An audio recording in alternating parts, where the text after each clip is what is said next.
आवाज़ बुलंद सलावत पढ़ें।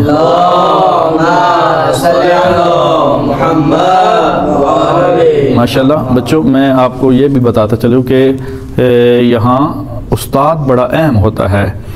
बच्चे की तरबियत के हवाले से, बच्चों को मोटिवेट करने के हवाले से उस्ताद की बड़ी वैल्यू है। उस्ताद बड़ा कदर रखता है इसमें। यजीद अहकाम इलाहिया की पामाली करने वाले शख्स है और खिलाफत पे बैठा है तो अहले बैत का हक छीन के बैठा है, और उसका बेटा उसके घर में आके पढ़ाने वाले उसके बेटे को उसका नाम उस्ताद का उम्रुल मखसूस है।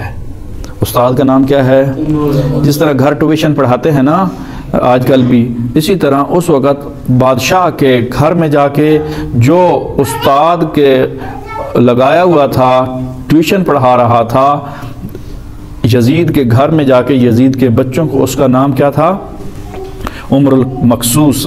और इस शख्स ने माविया जो यजीद का बेटा था उसको कुरान पढ़ाने के लिए, तालीम देने के लिए, नमाज पढ़ाने के लिए ये उस्ताद के तौर पर लगाया हुआ था। तो उम्रुल मखसूस जो है वो माविया सगीर को पढ़ाता, ये मोहब्बत अहले बैत भी रखता था और अहकाम की पासदारी भी करता था। ये उस्ताद जो है इंतहाई नेक अच्छा इंसान था, जिसकी वजह से माविया वो भी नेक, पारसा और इबादत गुजार था। मैं माविया सगीर की बात कर रहा हूँ। और ये माविया सगीर अहकाम इलाहिया से हूबहू रोशनास हो गया, हकीकी कुरान की तफसीर पढ़ने लगा, हकीकी अहादीस से रोशनास होने लगा।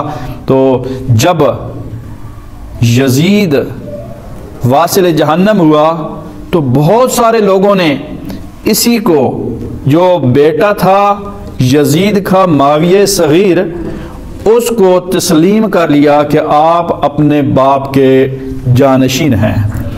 जब ये उन्होंने तस्लीम किया तो टोटल 20 साल 21 साल नौजवान जो है उसकी जज्बात होते हैं।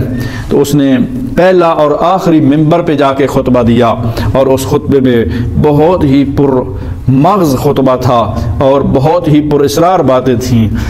अल्लाह की तौहीद को बयान किया। उसके बाद कहता है कि ये जो खिलाफत थी इसको हमने, यानी मेरे बाप ने छीन लिया।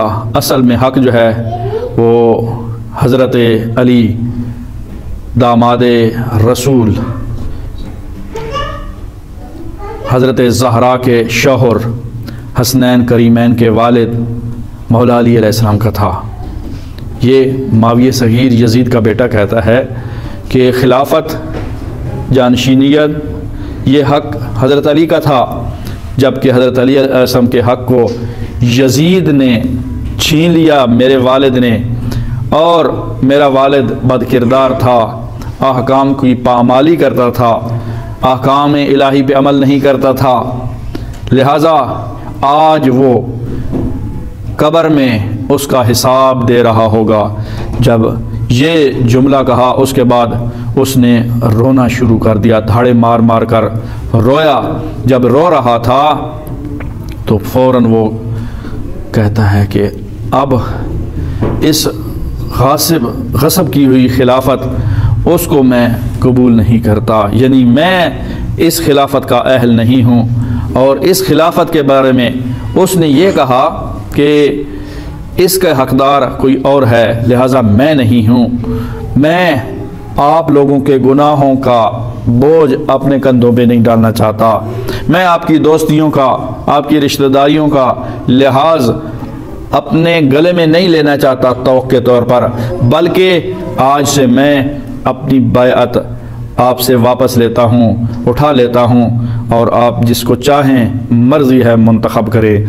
तो ये बहुत बड़ा किस्सा है कि उस्ताद अगर अच्छा हो तो उसका शागिर्द जितने भी बुरे माहौल में पले, जितने भी बुरे माहौल में रहता हो, उसके असरात बच्चों पर होते हैं, नज़रियात पर भी और आमाल पर भी। इसकी ज़िंदा मिसाल यही हमारे पास मिलती है। और उसके बाद اس نے خلافت کو ٹھکرا دیا اور اہل بیت علیہم السلام کی مدح و سرائی کرتا تھا، اور حضرت امام حسین علیہ السلام کے جو قاتل تھے ان پر لعنت کرتا تھا اور مذمت کرتا تھا امام حسین علیہ السلام کے قاتلوں کی۔ بآواز بلند صلوات پڑھیں۔ اللہم صلی علی محمد و آلہ